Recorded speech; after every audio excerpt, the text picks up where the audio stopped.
Hi, my name is Gaetana Nesbit, and I'm here to talk to you today about mesosystem influences linking community services to families and schools. So first, before we begin, we need definitions. First, a mesosystem is linkages and interrelationships between two or more of a person's microsystem. Examples of this are schools and communities. Linking together. Next is community. Community is a group of people living in the same geographic area who are bound together politically and economically, and who also share common interests. So, how can communities help school and children's development? Well, that can happen in 6 different ways. 1. Establish a local commission for children and families. 2. Establish a neighborhood family center. 3. Foster community projects. 4. Combat alcohol, drugs, and violence. 5. Foster youth participation in local policy bodies. And 6. Plan communities to consider the children who will be growing up in them. Let's dive into each one of these a little deeper, shall we? First, establish a local commission for children and families. This is having a committee that is able to find out what is being done in the community and what needs to be done in the community and how that's going to happen. Next, this committee examines the satisfactoriness of existing programs. Examples of this could be maternal and child health services, daycare facilities, etc. Next is establish a neighborhood family center. This place should be a place where there is leisure, learning, sharing, and problem solving for kids. It should also be established in a school, church, or community building, or somewhere that most of the community can reach it.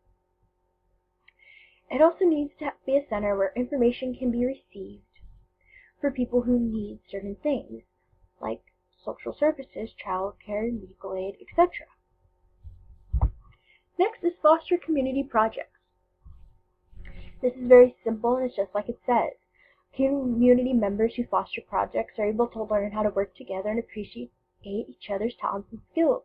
This is also a place where younger kids can be in charge instead of being subordinate. Examples of this could be caring for the aged, sick, or lonely, or planning a fair or picnic, etc. Next is combat alcohol, drugs, and violence. This is very simple and just like it says. Provide successful community role models for children. They need to have skills to solve problems without having to resort to substance abuse or violence. And there also needs to be a strong distinction against substance abuse and violence.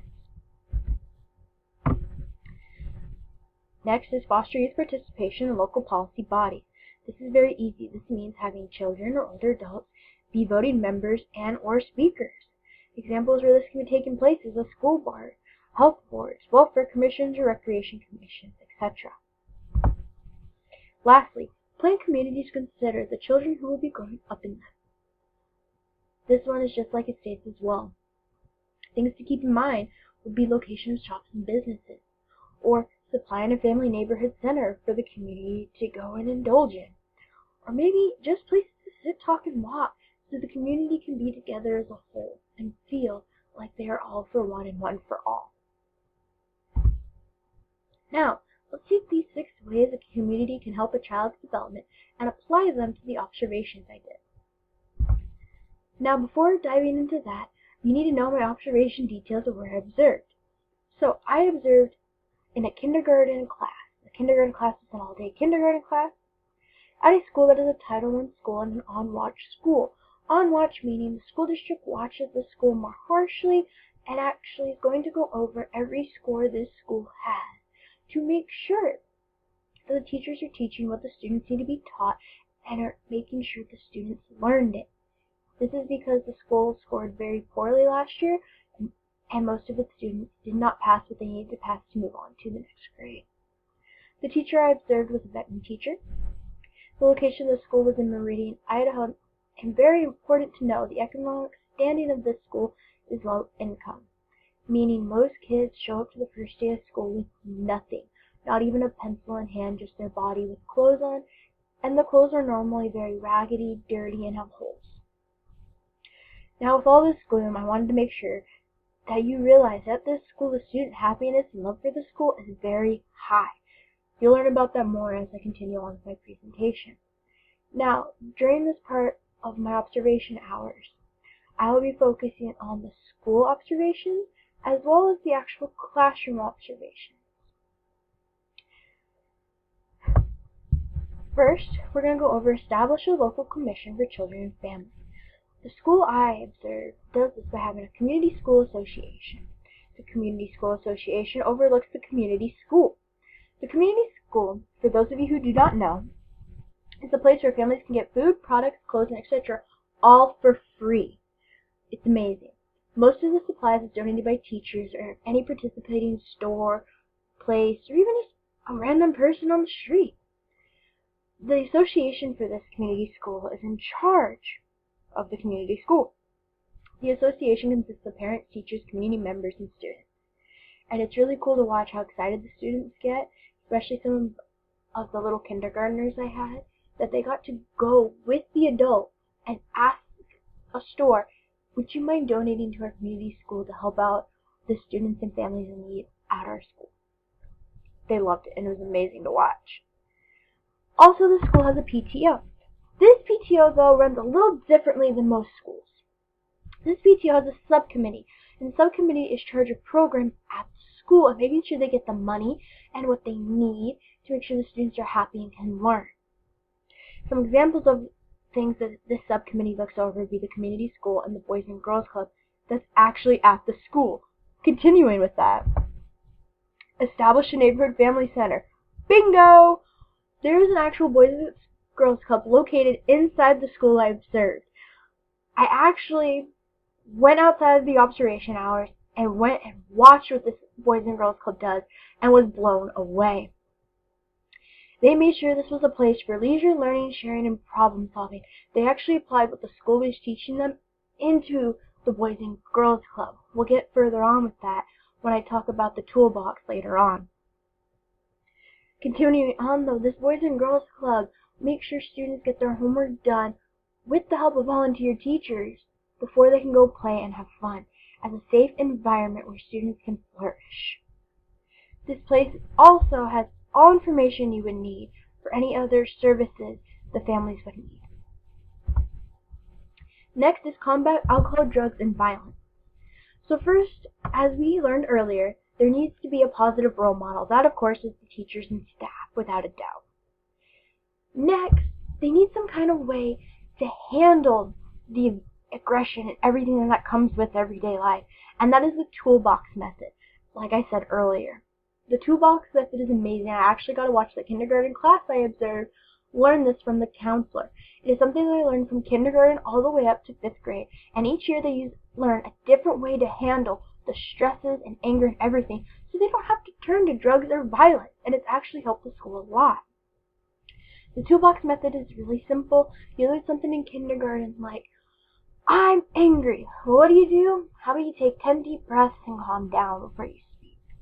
Whereas in 5th grade, if a 5th grader gets angry, they might not be able to communicate these feelings and say, hey, you did da-da-da-da-da, and it made me feel angry. And this is why. It was a very cool process to watch and learn from. Also, to help combat alcohol, drugs, and violence, the health teacher gives lessons not just to the students like her job description says, but also to the guardians on how to help their students say no to drugs and violence, and what to do in the situations that a student might be put in. Because, let's face it, some parents just don't know, and having a class to go to teach you how to be a better parent helps a lot of these parents grow and flourish. Also, like most schools, the school participates in Red Ribbon Week. So did my little kindergartners I got to watch, and it was fun. They all enjoyed it a lot. But something really cool that this school does is a class gets voted, and this is the 3rd year it's happened for the school, and they go to the Capitol building, where there are different little booths they get to go to and learn more about how to say no to drugs and violence with other schools in the community, just to celebrate Say No to Drugs. For this slide, I can combine foster community projects and plan communities to consider the children who will be growing up in them. This is simple to me. First, the school has portables they're building. Yes, of course, the high school students who are learning to become construction workers come down to build it, but they also let the students be involved in the process, which to me is huge. For example, the kindergarten class I'm in, they got to name one of the portables. They had to vote and come up with it. It was a really cool process to watch. And it goes up from there in each grade. For example, some of the 5th graders who might be considering construction as their future career, they actually got to go and watch these people put it together, talk to them about it, and come back and write a paper about it. And it's pretty cool to watch. Also, Arctic Circle does huge stuff for the school. At the end of each trimester, the Arctic Circle goes up to the principal and states, "Hey, how many kids grew? How many kids passed?" And the principal says to him, "Here's your number," and that's how many free vouchers for ice cream or hamburger or whatever that the manager of Arctic Circle down the road gives the school. This was amazing to watch because at first I thought, well, maybe a kid will try, maybe not. These kindergartners fought to grow because they wanted that free meal, that free ice cream or whatever, and because the parents also wanted it for the students, they pushed too. It's a very interesting thing to watch as well. Also, Arctic Circle does a lot of donations for the school. They make sure that at the end of the year party, the 5th graders have everything they need to go, "I graduated 5th grade!" Food-wise, of course. And they donate it to the school. Now, time for my check for understanding. For my check for understanding, I want to do a simple writing activity. Students will need a pen and pencil to answer the questions of, do they think their community meets any of this community helping standards? And if yes, they need to explain how it's met. And if no, they need to explain what can the community do to change to meet that need or way. Next is my Works Cited page. I use the book and my observations. That's it, pretty simple. Thank you so much for listening to my presentation. I had a great time this semester. I learned so much from my observations. I am so incredibly thankful for them, and I can't wait to do more. Talk to you all later. Bye!